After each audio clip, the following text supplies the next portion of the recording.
Hey moviegoers, Dimitri Panos here of the Cinescope with my first review of 2025, where today, in this episode, I am putting Wolfman under the Cinescope.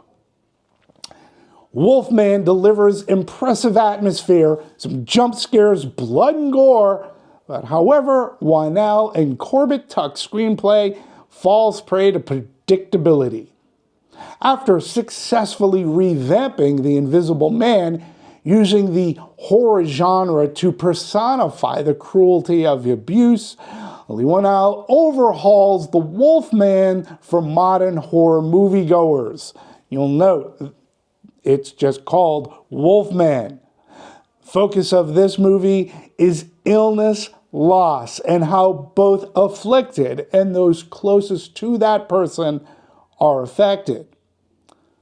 Blake Lovell didn't have the best childhood. His father was a militant survivalist. He was strict and demanding. His way of showing love was through instilling fear of how life and nature can kill you. Nothing exemplified that more than when the two went on a very fateful hunting trip. The two are attacked by an unknown creature. It became an obsession for Blake's father and a haunting memory for Blake. 30 years later, living in San Francisco, Blake Lovell, son of a survivalist father, still carries those emotional scars. Now married with an 8-year-old daughter, Blake struggles to keep his family together. His wife, Charlotte, harbors resentment, as she is the breadwinner of the family, and its financial burden keeps her away from home. Her connection to husband and daughter Ginger is frayed. As a stay-at-home dad, Blake's focus is caring and protecting his daughter Ginger, desperately trying not to make the same mistakes his long-since missing father made. Till one day, Blake receives a letter stating his dad has officially been presumed dead, leaving Blake sole owner of his family home/farm, which is in Oregon. Blake persuades Charlotte to take a break and take a family trip up north. There, they can all experience the beauty of the Oregon plains, while he and Charlotte work at reconnecting. As the family approaches the farm, they are viciously attacked by a creature. Blake suffers injury. He is literally clawed.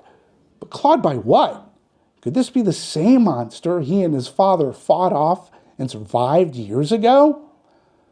The family barricades themselves in the house as the creature outside prowls and tries to find a way inside. But then Blake begins to fall ill to his wounds, his sickness slowly changing him, transforming him into something he feared and faced a long time ago. There are no curses, no pentagrams, no gypsies, no silver bullets. A full moon is never shown, however, the silvery light illuminating the nighttime land must come from somewhere. Albeit this is not your universal classic movie monster, the Wolfman. Instead, I liken this more to David Cronenberg's remake of The Fly, where in that film, there was a transformation. Brundlefly took up most of the movie's runtime. Wolfman uses the same approach. The narrative unfolds in one night. Instead of the change taking place in minutes, as in The Wolfman or even American Werewolf in London, it takes hours. In each phase of the change, Blake loses his humanity and his capacity of speech, aka communication. He's gaining traits of hyper sight, sense of smell, strength, canine or fangs, and of course, fur and big paws. Both movies offer up the questions. Can one still love and care for someone going through such a bestial change? And what happens, or what if someone you loved changed into something else. Can said monsters still feel and have capacity for love? Well, we know how The Fly ended. Leigh Whannell obviously picked up a thing or two from friend, collaborator, director James Wan. Whannell knows how to move and place a camera as well as use light and darkness to hide and reveal. He's very good at creating suspense and setting up a jump scare. It helps that the first 20 minutes of the story is about relationships. Blake's relationship with his father and then with his wife Charlotte and daughter Ginger. All are tenuous and fraught with a measure of conflict. Blake is seen as trying very hard to not be his father's son. Nature and nurture might have something to say about that. Christopher Abbott as Blake struggles to temper his anger yet remains sympathetic.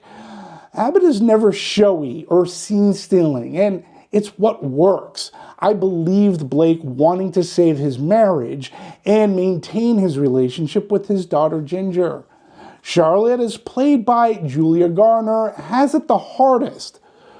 Garner has to balance sorrow, anger, relief, connection, and then have it all taken away from her.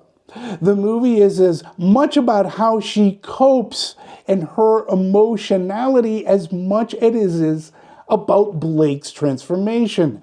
Julia Garner balances every tempestuous feeling and throws in survivalist to protect Ginger. Now, Ginger is a character that could have gone either way. The screaming child, always putting herself in danger and in constant need of rescue, or precocious, scared, but wanting to be a part of the solution. Thankfully, it's the latter. Matilda Firth is also witness to her dad's metamorphosis. Scared yet still compassionate, she plays it nicely and remains very likable. For the most part, Wolfman delivers the horror goods. Characters you care for help heighten tension and scares. The movie is rated R for a good reason. It's gory and not for the squeamish. Watching Blake evolve is fun, albeit it doesn't break any new special effects grounds. I've seen it done better to more visceral effects in other movies. No special effect can cover the movie's predictability. You know where and how it's going to go. And this takes away any thematic emotional oomph, especially when you're able to see a twist coming well before its reveal. There have been a lot of werewolf movies throughout the years, some good, some not so good. Wolfman may not have you howling for more, but you just might feel hair growing on your back. I give Wolfman 3 fingers. It's okay scary. Well, thank you. Welcome to 2025. I appreciate you watching. Let me know what you thought of Wolfman in the comments below. Whether you agree or disagree with me, always interesting to know other people's opinion. I hope you had a good time watching this review and good time being back at the movies in 2025. Thanks again, and I will hopefully see you at the movies.